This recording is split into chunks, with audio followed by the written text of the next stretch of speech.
Bem, bom dia a todos.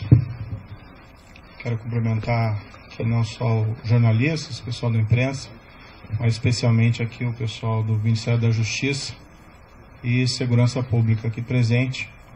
Muitos também gostariam de estar aqui presentes, mas nós buscamos ao máximo evitar aí aglomerações, né? Nem conseguimos totalmente, mas enfim. Primeiro eu queria lamentar a realização dessa... Eu pediria silêncio daí para que pudesse falar sem intervenção. Eu queria lamentar aqui esse evento na data de hoje. Nós estamos passando por uma pandemia, né, do Covid-19. Ontem, uma informação lamentável de 407 óbitos, 3.313 óbitos no total. Então, durante essa pandemia, infelizmente, tendo que realizar esse evento, busquei ao máximo evitar que isso acontecesse, mas foi inevitável. Então, peço a compreensão de todos pela circunstância adversa, mas não foi por minha opção. Antes de entrar no assunto específico, eu queria fazer só algumas reflexões gerais para poder justificar minhas decisões. Antes de assumir o cargo de Ministro da Justiça e Segurança Pública, eu fui juiz federal por 22 anos, tive diversos casos criminais relevantes e desde 2014, em particular, nós tivemos a Operação Lava Jato, que mudou o patamar de combate à corrupção no país. É claro que existe muito ainda a ser feito, mas aquela grande corrupção, que em geral era impune, esse cenário foi modificado. Isso foi um trabalho do Judiciário, do Ministério Público, de outros órgãos, e na parte da investigação, principalmente aí da Polícia Federal.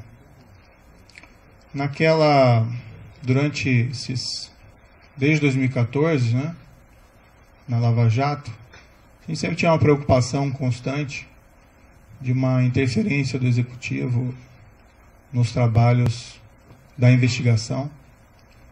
E isso poderia ser feito de diversas formas: troca do diretor-geral, assim que houvesse causa, troca do superintendente.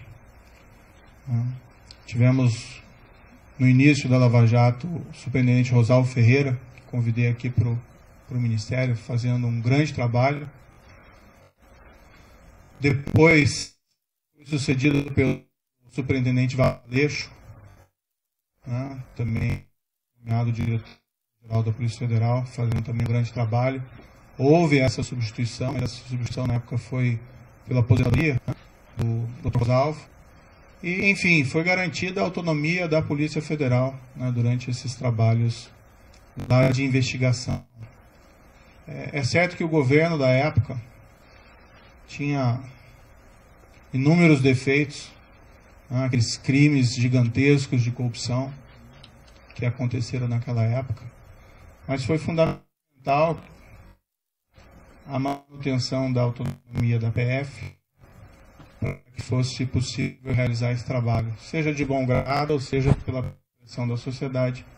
Essa autonomia foi mantida, isso permitiu que os resultados fossem alcançados. Isso é até um ilustrativo, né, da importância de garantir Estado de Direito, Rule of Law, autonomia das instituições de controle e de investigação. Lembrando aqui até um episódio que num domingo qualquer, durante aquelas investigações, lembro que foi o então superintendente, Maurício Valeixo, que recebeu uma ordem de soltura ilegal do presidente Luiz Inácio Lula da Silva, então condenado por corrupção, preso. Essa ordem emitida por um juiz incompetente, depois isso foi reconhecido nas demais instâncias. Foi graças à autonomia dele e ao sentimento da necessidade de cumprimento do dever que ele comunicou às autoridades judiciárias e foi possível rever essa ordem de prisão ilegal antes que ela fosse executada, a demonstrar o empenho dessas autoridades e da importância da autonomia das organizações de controle. No final de 2018, isso é uma história um pouco repetida, eu recebi convite do então eleito presidente da República, Jair Bolsonaro, e isso eu já falei publicamente diversas vezes. É fácil repetir essa história, porque essa história é absolutamente verdadeira. E fui convidado a ser ministro da Justiça e da Segurança Pública. O que foi conversado com o presidente, 1º de novembro, foi que nós teríamos um compromisso com o combate à corrupção, crime organizado e a criminalidade violenta. Inclusive foi me prometido na ocasião carta branca para nomear todos os assessores, inclusive desses órgãos, né, policiais, como a Polícia Rodoviária Federal e a própria Polícia Federal. Na ocasião, né, até aproveitando aqui um breve parênteses para desmistificar um dado, foi divulgado equivocadamente por algumas pessoas que eu teria estabelecido como condição para assumir o Ministério da Justiça uma nomeação ao Supremo Tribunal Federal. Nunca houve essa condição, até porque seria algo de aceitar um cargo de ministro da Justiça pensando em outro. Isso não é da minha natureza. Eu realmente assumi esse cargo, fui criticado, entendo essas críticas, mas a ideia era realmente buscar, num nível de formulador de políticas públicas aqui, numa alta posição do Executivo, de aprofundar o combate à corrupção e levar, né, esse maior efetividade em relação também à criminalidade violenta e ao crime organizado. Tem uma única condição que eu coloquei, não ia revelar, mas agora isso acho que não faz mais sentido, manter o segredo. Isso pode ser confirmado tanto pelo presidente como general Heleno. Eu disse que, como eu estava abandonando 22 anos da magistratura, contribuí 22 anos para a Previdência e perdia, né, saindo da magistratura, essa Previdência, pedi apenas, já que nós íamos ser firmes contra a criminalidade, especialmente a criminalidade organizada, que é muito poderosa, que se algo me acontecesse, né, pedi que a minha família não ficasse desamparada sem uma pensão. Foi a única condição que eu coloquei para assumir essa posição específica no Ministério da Justiça. Permito-me aqui dizer que o presidente concordou com esse compromisso, nem foi uma condição, o combate à corrupção, criminalidade violenta, criminalidade organizada. Falou até publicamente que me daria a carta branca. Eu já tinha uma expertise por trabalhar, né, com polícia, como juiz, evidentemente, em relação à criminalidade organizada, e aceitei aquele intento de realmente fazer com que as coisas evoluíssem. E minha avaliação na época é que essa aceitação ao convite foi muito bem acolhida pela sociedade. Também me via como estando no governo, como um também garantidor. Claro que existem outras instituições importantes, Judiciário, Supremo Tribunal Federal, Ministério Público, mas entendi que pelo meu passado de juiz e meu compromisso com o Estado de Direito, que eu também poderia ser aí um garantidor, né, da lei e da imparcialidade e autonomia dessas instituições. Dentro do Ministério, me permito aqui algumas reflexões, a palavra-mote tem sido integração. Nós atuamos muito próximos das forças de segurança estaduais, até mesmo municipais. Nós realmente trabalhamos duro contra a criminalidade organizada. Ouso aqui dizer, claro que tudo isso é sujeito a críticas e segundas opiniões, mas que não houve um combate tão efetivo à criminalidade organizada como houve durante essa gestão do Ministério da Justiça e Segurança Pública, trabalhando não contra, mas com os governos estaduais. Tivemos o caso, por exemplo, da transferência e isolamento das lideranças do PCC. Tivemos recentemente a prisão do maior autoridade do PCC em liberdade, 20 anos foragido no exterior, graças a um trabalho de investigação eficiente da Polícia Federal. Tivemos recordes de apreensão de drogas no combate ao crime organizado. Isso é importante, tirar droga das ruas, a cocaína, a maconha. Isso feito pela Polícia Federal, isso feito pela Polícia Rodoviária Federal, também um belíssimo trabalho aqui desenvolvido, pela Força Nacional nos locais em que ela atuou. Tivemos aí recorde de destruição de plantações de maconha no Paraguai, que é o nosso principal fornecedor. Números expressivos de apreensão de produto do crime, seja de droga, seja de corrupção, principalmente aí no caso pela Polícia Federal. Buscamos fortalecer a Polícia Federal e a Polícia Rodoviária Federal nesse período, com ampliação dos concursos existentes. Empregamos aí maciçamente a Força Nacional em todo o território nacional. A Força Nacional é uma instituição que, a meu ver, deveria ser fortalecida. Nós estamos lá defendendo no Congresso Nacional uma emenda à Constituição para tornar ela uma instituição prevista ali na Constituição, para que nós possamos ter, com o tempo, também um corpo próprio, sem prejuízo dos mobilizados, sem prejuízo dos requisitados do Estado, que nós queremos fortalecê-la. Ela tem sido muito demandada e às vezes nós sentimos que nós não temos aí a perna suficiente. E ela atendeu diversas emergências de segurança pública nesse período, lá no Ceará, por mais de uma vez, espalhadas aí em terras indígenas, enfim, no nosso projeto Em Frente Brasil. Nós criamos o CEOP, Secretaria de Operações Integradas, até nessa linha de fortalecer a integração.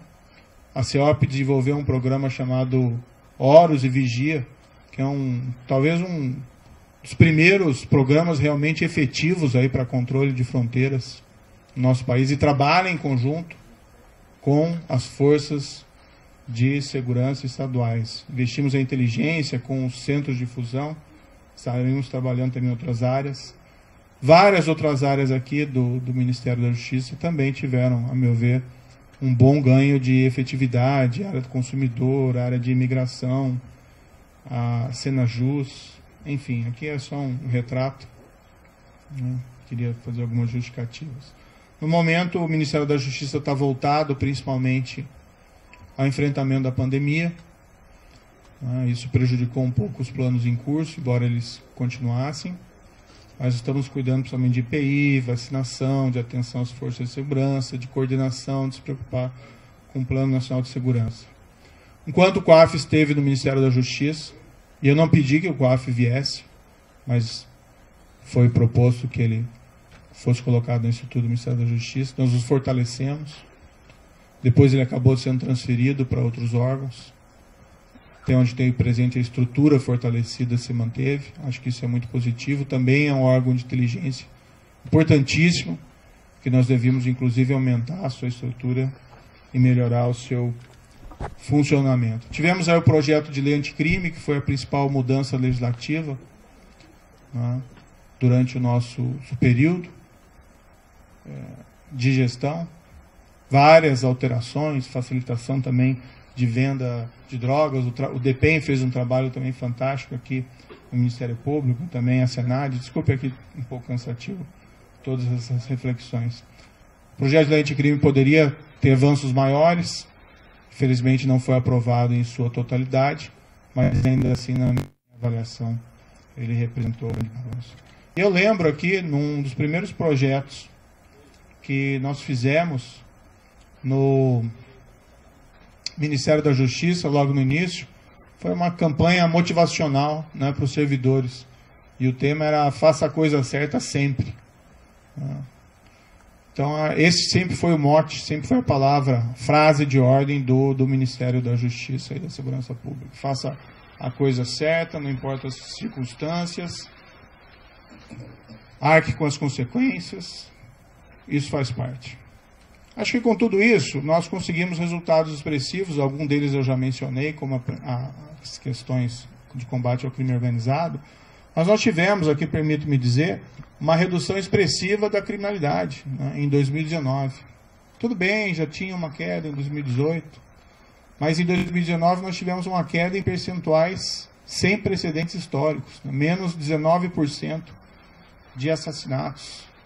Outros crimes também caíram percentualmente de maneira até mais significativa. Mais de 10 mil brasileiros deixaram de ser assassinados. Claro, né, é um resultado compartilhado com os estados, com os municípios, onde tem combate à violência, ninguém tem dúvida disso, ninguém quer invocar esse mérito específico de maneira exclusiva, até porque a proposta do Ministério da Justiça sempre foi integração. Não importa o resultado, não quem leva a medalha no final. Mas é muito significativo, e isso me deixa muito feliz, que nesse primeiro ano nós tivemos resultados assim tão positivos para a queda de violência, que era uma grande aspiração da população brasileira. Claro que temos ainda que melhorar muito esse cenário, mas, enfim, isso é um trabalho que é permanente e duradouro. Bem, em todo esse período, tive apoio, né, do presidente Jair Bolsonaro em vários desses projetos, outros nem tanto, mas a partir do segundo semestre do ano passado, passou a haver uma insistência do presidente da troca do comando da Polícia Federal. Isso, inclusive, foi declarado publicamente pelo próprio presidente. Houve primeiro um desejo de trocar um superintendente da Polícia Federal do Rio de Janeiro. Sinceramente, não havia nenhum motivo para essa substituição. Mas conversando com o superintendente em questão, ele queria sair do cargo, né, por questões exclusivamente pessoais. Então, nesse cenário, acabamos concordando, eu e o diretor-geral, em promover essa troca, com uma substituição técnica, com uma substituição de um indicado pela polícia. Agora, tem que fazer uma referência bastante rápida, né? Eu não indico superintendentes da Polícia Federal. Tá? A única pessoa que eu indiquei na Polícia Federal foi o diretor, o Maurício Valeixo. Não é meu papel fazer indicações aí de superintendentes. E assim tem sido no Ministério como um todo. Eu sempre tenho solicitado, dado autonomia, né, ao pessoal que trabalha comigo, a palavra certa não é subordinado, é equipe, para que eles façam as melhores escolhas, né? Assim se valoriza aí os subordinados, desculpa, a equipe, e as escolhas técnicas, né? Eu tinha notícia quando eu assumi aqui o Ministério da Justiça, de que pelo menos havia rumores de que a Polícia Rodoviária Federal tinha algumas superintendências e indicações políticas. Eu escolhi o diretor-geral, Adriano Furtado, que está aqui presente. Ele pode ser testemunhar o que eu disse para ele na ocasião, que eu falei, escolha tecnicamente, né? O que não é aceitável de maneira nenhuma são essas indicações políticas. Claro que às vezes existem indicações positivas, mas quando se começa a preencher esses cargos técnicos, principalmente de polícia, por questões político-partidárias, realmente o resultado não é bom para a corporação, inclusive. O presidente, no entanto, passou a insistir também na troca do diretor-geral. O que eu sempre disse ao presidente? Presidente, eu não tenho nenhum problema em trocar o diretor-geral da Polícia Federal, mas eu preciso de uma causa. E uma causa normalmente relacionada a uma insuficiência de desempenho, um erro grave. E, no entanto, que eu vi, né, durante todo esse período, e até pelo histórico do próprio diretor-geral, que é um trabalho bem feito. Né? Várias dessas operações importantes, combate ao crime organizado, operações também de combate à corrupção que foram relevantes. Poderiam ter até mais operações, né? Mas normalmente essas operações elas maturam durante algum tempo. E ano passado, em particular, nós ficamos aí 4 meses sem poder movimentar inquéritos envolvendo lavagem de dinheiro, né, por uma decisão judicial. Isso também prejudicou um pouco os trabalhos. Mas o trabalho vinha sendo feito e até a queda dessas estatísticas criminais é um indicador relevante de que o trabalho estava sendo positivo.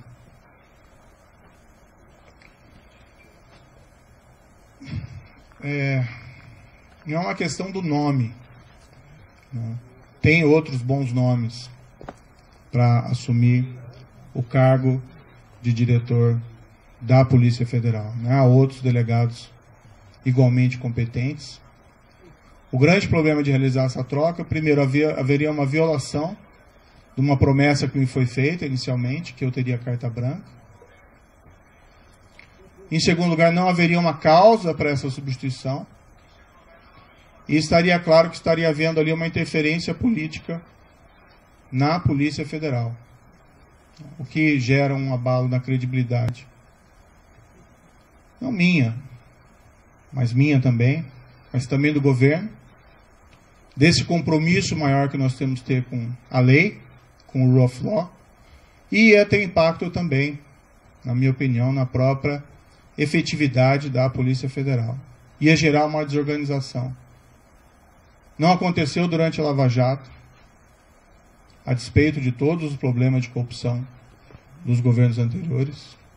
Houve até um episódio em que foi nomeado um diretor no passado com o intuito de interferência política e não deu certo, ficou pouco mais de 3 meses. A própria instituição, né, rejeitou essa possibilidade.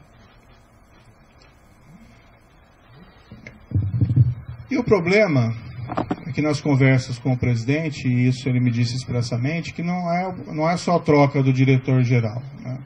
Haveria também a intenção de trocar superintendentes, novamente o superintendente do Rio de Janeiro, outros superintendentes provavelmente viriam em seguida, a superintendente da Polícia Federal de Pernambuco, sem que fosse me apresentado uma razão, uma causa para realizar esses tipos de substituições que fossem aceitáveis. Dialoguei muito tempo com o presidente, busquei postergar essa decisão, às vezes até sinalizando que poderia concordar no futuro, né, com essa possibilidade. E até num primeiro momento pensando, não, de repente pode ser feito, pode ser alterado, mas cada vez mais me veio a sinalização de que seria um grande equívoco realizar essa substituição. Ontem, né, conversei com o presidente, houve essa insistência do presidente, né, falei ao presidente que seria uma interferência política, ele disse que seria mesmo. Né. Falei que isso teria um impacto para todos, que seria negativo. Mas, para evitar uma crise, né, durante uma pandemia, não tenho vocação aí para carbonário, muito pelo contrário, acho que o momento é inapropriado para isso. Eu sinalizei, então, vamos, né, substituir o Valeixo por alguém que represente a continuidade dos trabalhos, alguém com um perfil absolutamente técnico e que fosse uma sugestão minha também. Na verdade, nem minha, uma sugestão da própria Polícia Federal. Eu sinalizei com o nome do atual diretor executivo da Polícia Federal, Disney Rossetti. Eu nem tenho uma grande familiaridade com Disney Rossetti, mas é uma pessoa de carreira, de confiança, E como eu disse, essas questões não são pessoais, não são preferências pessoais. São questões que têm que ser decididas tecnicamente. Fiz essa sinalização, mas não obtive resposta. O presidente tem a preferência por alguns nomes que seriam da indicação deles. Eu não sei qual que vai ser exatamente a escolha. Foi ventilado o nome de um delegado que passou mais tempo no Congresso do que na ativa, na Polícia Federal. Foi indicado, o sugerido nome do atual diretor da BIM, que tem até um bom nome dentro da Polícia Federal. Mas o grande problema é que não são tantos essa questão de quem colocar, o problema é por que trocar. E permitir que seja feita a interferência política no âmbito da Polícia Federal. O presidente me disse mais de uma vez, expressamente, que ele queria ter uma pessoa do contato pessoal dele, que ele pudesse ligar, que ele pudesse colher informações, que ele pudesse colher aí relatórios de inteligência, seja o diretor, seja o superintendente. E realmente não é o papel da Polícia Federal prestar esse tipo de informação. As investigações têm que ser preservadas. Imaginem se durante a própria Lava Jato, o ministro, o diretor-geral, o presidente, então presidente Dilma, o ex-presidente Luiz ficassem ligando para o superintendente em Curitiba para colher informações sobre as investigações em andamento. Então, a autonomia da Polícia Federal, como um respeito aí à autonomia da aplicação da lei, seja a quem for, isso é um valor fundamental que nós temos que preservar dentro de um Estado de Direito. O presidente me disse isso expressamente, ele pode ou não confirmar essas questões, mas, enfim, é algo que realmente eu não entendi apropriado. Então, o grande problema não é quem entra, mas por que alguém entra. E se esse alguém, sendo da corporação, aceitando substituição do atual diretor-geral, com o impacto que isso vai ter na corporação, não conseguiu dizer não para o presidente uma proposta dessa espécie, eu fico na dúvida se vai conseguir dizer não em relação a outros temas. Há uma possibilidade que se afirme que o Maurício Valeixo gostaria de sair, mas isso não é totalmente verdadeiro. O ápice da carreira de qualquer policial federal, delegado da Polícia Federal, é a direção-geral da Polícia Federal. E ele entrou com uma missão. Claro que, depois de tantas pressões para que ele saísse, ele de fato até manifestou a mim: olha, talvez seja melhor eu sair para diminuir essa cisma e nós conseguimos realizar uma substituição aqui adequada. Eu sairia para uma adjudância, para outro cargo. Mas nunca isso voluntariamente, sim decorrente dessa pressão, que a meu ver não é aí apropriada. E o grande problema, uma substituição que seja orientada aí por causas que possam ser sustentadas, não haveria aí nenhum problema específico.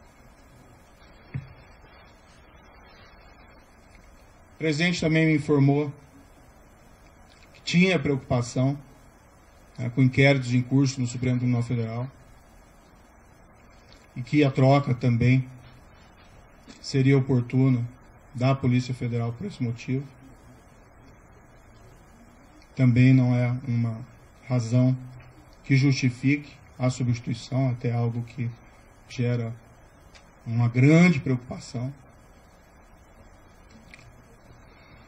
Enfim, eu, né, sinto que eu tenho o dever de tentar proteger a instituição, a Polícia Federal. E por todos esses motivos, eu ainda busquei uma solução alternativa para tentar evitar aí uma crise política durante uma pandemia. Acho que o foco deveria ser o combate à pandemia, mas entendi que eu não podia aí deixar de lado esse meu compromisso com o Estado de Direito. A exoneração que foi publicada, eu fiquei sabendo pelo Diário Oficial, pela madrugada. Eu não assinei esse decreto. Em nenhum momento isso foi trazido, em nenhum momento o diretor-geral da Polícia Federal apresentou um pedido formal de exoneração. Depois ele me comunicou que ontem à noite recebeu uma ligação dizendo que ia ser exoneração a pedido e se ele concordava, né? Ele disse, como é que eu vou concordar com alguma coisa? Eu vou fazer o quê, né? Se ele já está sujeito à exoneração a pedido ou à exoneração ex officio. Mas o fato é que não existe nenhum pedido que foi feito de maneira formal. Eu, sinceramente, fui surpreendido. Achei que isso foi ofensivo. Vi que depois a SECOM afirmou que houve essa exoneração a pedido, mas isso, de fato, não é verdadeiro. Para mim, esse último ato também é uma sinalização de que o presidente me quer realmente fora do cargo, não me quer presente aqui dentro do cargo, porque essa precipitação na realização da exoneração não vejo aí muita justificativa.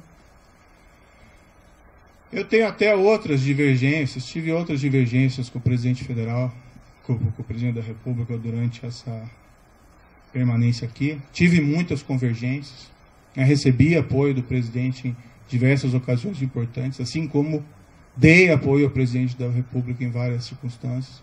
Tive pontuais divergências, mas eu acho que como ministro, né, eu estou numa relação que eu tenho que preservar também a questão da hierarquia. Mas não vou aqui falar dessas outras divergências, isso fica para uma outra ocasião. De todo modo, meu entendimento foi que eu não tinha como aceitar essa substituição.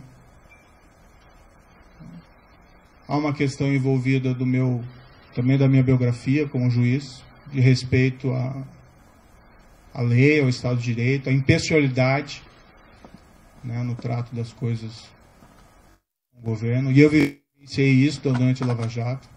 Né, seria ali um tiro da Lava Jato se houvesse substituição de delegados, superintendentes naquela ocasião. Então eu não me senti confortável.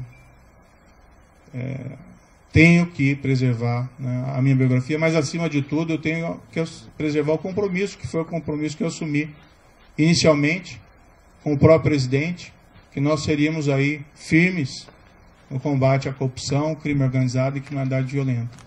E um pressuposto necessário para isso, né, é que nós temos que garantir aí o respeito à lei, a própria autonomia da Polícia Federal contra interferências políticas. Certo, o presidente indica, ele tem essa competência, ele indica o diretor-geral, mas ele assumiu um compromisso comigo inicial de que seria uma escolha técnica, que eu faria essa escolha, e o trabalho vem sendo realizado. Poderia ser alterado o diretor-geral, desde que eu tivesse uma causa consistente. Não tendo uma causa consistente e percebendo que essa interferência política pode levar a relações impróprias entre o diretor-geral, entre os superintendentes, com o presidente da República, é algo que realmente eu não posso concordar.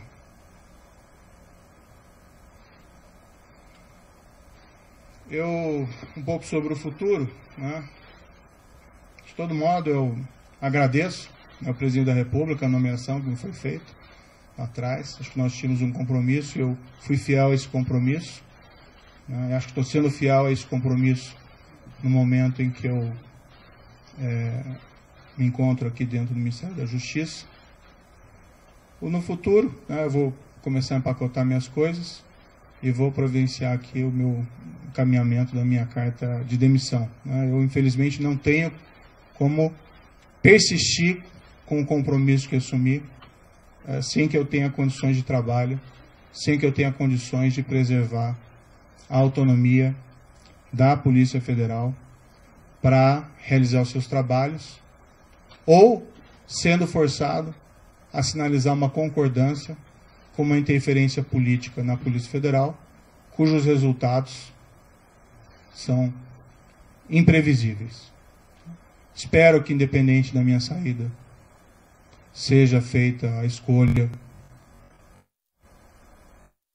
de ou até, né, quem sabe, a própria manutenção do diretor-geral atual, já que o pedido de exoneração não existe, mas não havendo essa possibilidade, que seja feita uma escolha técnica, sem preferências pessoais, né, que também a instituição, dá para se confiar na Polícia Federal, né? A Polícia Federal tem um histórico, ela vai também resistir a qualquer espécie de interferência política, tenho crença nisso, que seja indicado alguém que possa realizar um trabalho autônomo, independente, alguém que não concorde, né, em trocar superintendentes ou delegados por motivos não justificados. O meu futuro pessoal, após disso, né, eu abandonei esses 22 anos de magistratura. Infelizmente é um caminho sem volta, né, mas quando eu assumi, eu sabia dos riscos. Vou descansar um pouco, né. Nesses 22 anos foram muito trabalho, em especial durante todo esse período da Lava Jato, eu praticamente não tive descanso, e nem durante o exercício do cargo de ministro da Justiça e Segurança Pública. Vou procurar, né, mais adiante um emprego, não enriqueci, né, no serviço público, nem como magistrado, nem como ministro, e quero dizer que, independentemente de onde eu esteja, eu sempre vou estar à disposição do país para ajudar, o que quer que seja, se eu puder ajudar nesse período da pandemia com outras atitudes, mas, enfim, sempre respeitando o mandamento do Ministério da Justiça e Segurança Pública nessa gestão, que é fazer a coisa certa sempre. Muito obrigado.